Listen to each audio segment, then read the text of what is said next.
Indonesia menang tipis, tapi bikin harga diri tetap terjaga. Kata-kata ini layak kita sematkan untuk pertandingan tadi malam antara Indonesia melawan Malaysia U19. Meski Indonesia menang tipis 1-0, meski Indonesia menang susah payah atas Malaysia, tapi gol Buffon itu betul-betul menyelamatkan wajah Indonesia, menyelamatkan harga diri netizen Indonesia dari serbuan bulian dari warga Malaysia, guys, kalau misalnya Indonesia kalah. Dengan hasil ini, maka Indonesia layak menuju babak final dan akan bertemu dengan Thailand, yang mana Thailand secara dramatis menang 1-0 atas Australia. Gila, kita berharap jumpanya lawan Australia, tapi ternyata Indonesia akan bertemu dengan Thailand. Oke, kita akan review pertandingan antara Malaysia dengan Indonesia U19 kali ini, guys. Di babak pertama, pertandingan antara Malaysia dengan Indonesia ini tergolong membosankan di babak pertama. Karena apa? Karena memang Indonesia minim kreativitas, sulit mengambil peluang, ditambah lagi juga terlalu monoton, gregetan mainnya, sulit. Pokoknya yang aku lihat di situ adalah ketika bola sudah mulai masuk ke tengah, langsung pemain Malaysia itu melakukan pressing yang cukup ketat hingga 2-3 pemain menutup ruang, sehingga kesulitan pemain Indonesia untuk melakukan akselerasi hingga masuk ke dalam kotak penalti. Tercatat sulit sekali Indonesia untuk masuk. Kalaupun masuk itu pasti langsung digagalkan oleh back-back daripada Malaysia. Tapi kita masih tetap merasa Indonesia ini kurang. Meskipun kita menang kali ini, permainan Indonesia itu masih kurang lah kalau misalnya kita bilang. Meskipun sudah menang. Kalau dibanding dengan pertandingan selanjutnya, memang kebetulan lawan-lawan sebelumnya itu tidak selevel dengan kita. Akhirnya kita bertemu dengan selevel dengan kita, yaitu Malaysia. Dan terbukti kita masih kesulitan untuk menang dengan Malaysia. Belum mendapatkan kemenangan yang meyakinkan gitulah. Mungkin aku bilang karena gugup juga pemain Indonesia. Apalagi mereka masih U19 ya kan. Pastilah ditonton dengan 15.000 orang penonton. Dengan gengsi, yang mana ini kalau menang langsung masuk, kalau kalah langsung gugur kan gitu. Otomatis ada tekanan dan rasa nervous juga di antara para pemain. Dan terbukti ini kelihatan dari babak pertama. Di babak pertama para pemain Indonesia itu kelihatan banget masih groginya, sehingga sulit membangun serangan, sulit untuk mengatur tempo. Bahkan banyak sekali ketika bola sudah masuk di daerah pertahanan Malaysia, kita itu sulit mengambil keputusan antara shoot, oper, atau dribbling. Sehingga bola yang seharusnya bisa dimaksimalkan terpotong oleh pertahanan lawan. Terbukti itu beberapa kali itu terjadi ketika sudah mendapatkan operan di luar kotak penalti hingga dalam kotak penalti. Pemain itu bingung harus ngapain, nge-shoot dulu atau oper dulu atau gimana. Sehingga screening lapangan itu tidak terjadi. Maunya ketika kita sudah dapat bola, kita udah tahu sekitar lapangan kita gimana, sehingga kita udah langsung ambil keputusan. Sebelum bola itu sampai, kita seharusnya sudah mengambil keputusan kita ini mau shoot, oper, atau tahan. Seperti itu, guys.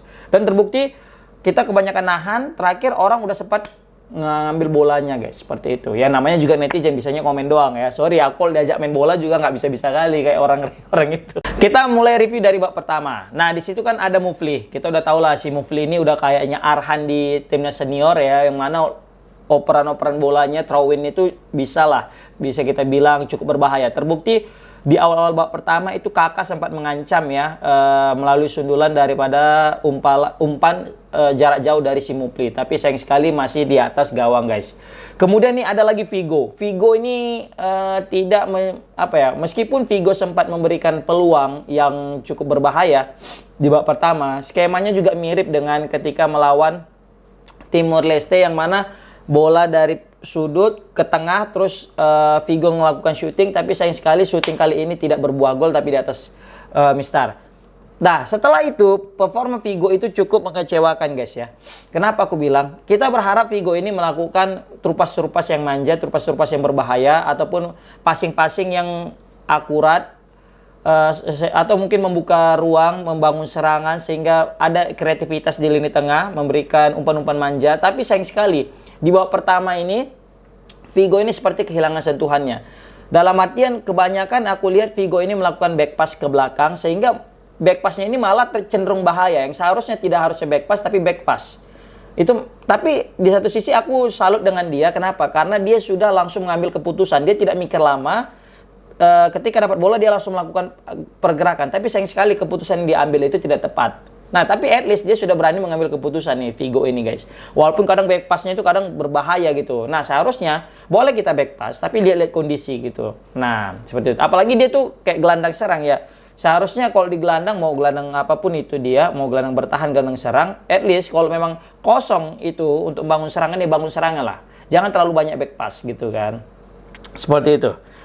Sebenarnya terlalu banyak back pass itu nggak masalah, tapi yang berbahaya itu ketika ada back pass masih banyak pemain Malaysia itu di lini pertahanan sehingga terebut itu sama bola itu sama pemain Malaysia. Kemudian Raven, kalau Raven nggak usah ditanya lagi, memang betul-betul ini pemain di atas rata-rata ya, bisa kita bilang di antara semua pemain Indonesia yang bermain pada malam ini. Terlihat meskipun dia tidak mencetak gol, tapi aksi dia itu luar biasa malam ini. Kontrol bolanya, skillnya, penguasaan bola, mau itu dia dribblingnya, visi bermainnya. Lihat ketika dia itu hampir bekerja keras sendiri, ya pemain-pemain lain terlambat mengcover dia. Terbukti itu ada peluang si Ragil, ketika Ragil itu dapatkan shoot on target, itu kan umpan daripada si Raven. Dan Raven ini sebelumnya itu berhasil mempertahankan bola dari pertahanan si Malaysia. Lihat tuh, dia tuh ngontrol bola, dia rebut bola, ngontrol bola, dia keep itu bola, dia tahan itu bola, kemudian dia sambil menunggu kawan-kawan untuk masuk dan memberikan umpan terupas yang manja. Dan wah, memang Raven ini kayaknya layak sih masuk timnya senior menurut aku ya. Meskipun dia tidak mencetak gol. Dan Raven ini juga suka membuka ruang. Terlihat ada Welber 2 kali nge-shoot dari luar kotak penalti, itu hasil daripada si Raven buka ruang dari sayap kiri guys. Bayangkan Raven yang sebelumnya itu sebagai center forward atau CF atau striker utama, dia itu malah mengorbankan dirinya untuk membuka ruang sehingga ada peluang untuk nge-shoot guys. Terbukti itu dia masuk dari sayap kiri, dia tekuk itu bola, dia lihat Welber kosong, dia oper ke Welber, dan sayang sekali 2 kali peluang dari Welber itu masih di atas Mister Gawang guys. Meskipun meskipun tendangan yang kedua itu lebih berbahaya ketimbang tendangan pertama. Mungkin kalau ketiga bisa jadi gol. Salahnya nggak ada lagi yang ketiga ya kan. Kemudian Arliansa juga ya. Arliansa ini sempat juga menggocek mengkotak-katik pertahanannya si Malaysia, tapi sayang sekali itu kapten kita si Doni itu nge-shoot hampir aja, itu hampir udah teriak, itu pikir semua udah gol gitu kan. Si Doni itu berhasil nge-shoot, ternyata kena blok sama pemain Malaysia di belakang, sehingga yang kita harap akhirnya sudah gol, tertahan lagi peluang kita untuk bisa mendapatkan gol guys. Kemudian di menit 74 juga di menit 77 ini Welber memberikan crossing. Nah, disinilah awal mula malapetaka Malaysia tadi, guys. Sempat Indonesia digempur berhari-hari sama Malaysia di babak pertama. Kali ini Indonesia di babak kedua setelah mengganti pemain termasuk si Kakak, si Figo juga kan. Ini keputusan tepat dari Indra Syafri menurut aku karena sudah mengganti nih pemain. Karena kalau misalnya Indra Syafri masih mempertahankan si Figo dengan si Kakak di babak pertama hingga main ke babak kedua dan kemudian Indonesia kalah, maka fix Indra Syafri akan dihujat oleh netizen karena terlalu terlalu memaksakan Kakak ini untuk selalu bermain. Padahal pada saat babak pertama itu terlihat sekali Kakak itu underperform guys.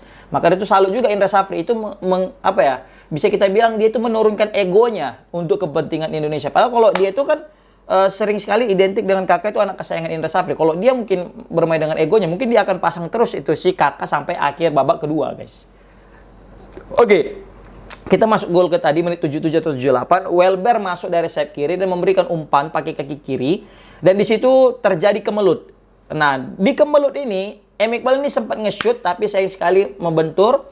Reflection. Kemudian hasil daripada benturan atau reflection ini disambut oleh Buffon. Yang mana saat itu Buffon menendang bola sekeras mungkin. Ditepis kiper, terhalang kiper, tapi sayang sekali bola masuk ke dalam sehingga Indonesia unggul 1-0. Gol ini sangat-sangat memberikan kesan yang terbaik ya menurut aku. Kenapa? Karena lihat si Buffon itu bahkan cucuran darah, air mata, keringat semua dikorbankannya, bahkan gol untuk Indonesia. Maka salut kita untuk si Buffon. Beginilah seharusnya pemain-pemain Indonesia itu kalau udah di atas lapangan harus totalitas, harus memberikan yang terbaik. Bahkan darah pun ia korbankan demi golnya kepada Malaysia. Dan terbukti ini mengingatkan kita dengan Witan ya. Pada saat itu juga Witan sempat juga diperban kepala kayak gitu guys. Oke.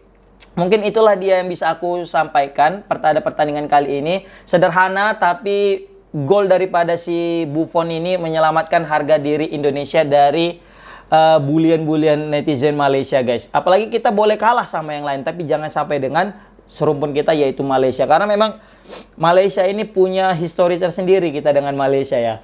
Ya kita boleh bersaing, boleh kita musuhan mungkin dalam dunia apa ya, sepak bola atau dalam dunia olahraga. Boleh kita bersaing, boleh bukan musuhan dalam arti negatif ya. Tapi kalau dalam urusan yang lain kita itu tetap saudara, kita itu punya hubungan histori yang panjang ya. Kita punya ada relationship, ada hubungan yang baik dengan Malaysia dari beberapa ratus tahun yang lalu. Kita itu serumpun gitu guys. Oke. Pokoknya itu dia. Yang jelas Kakak malam ini kurang underperform. Jan Sraven itu layak masuk timnas. Aku bilang timnas senior. Dan ya itulah dia, pilihan STI memang nggak kaleng-kaleng untuk perihal pemain naturalisasi. Oke, thank you udah nonton, thank you so much. Komen di kolom komentar gimana kalian pertandingan tadi.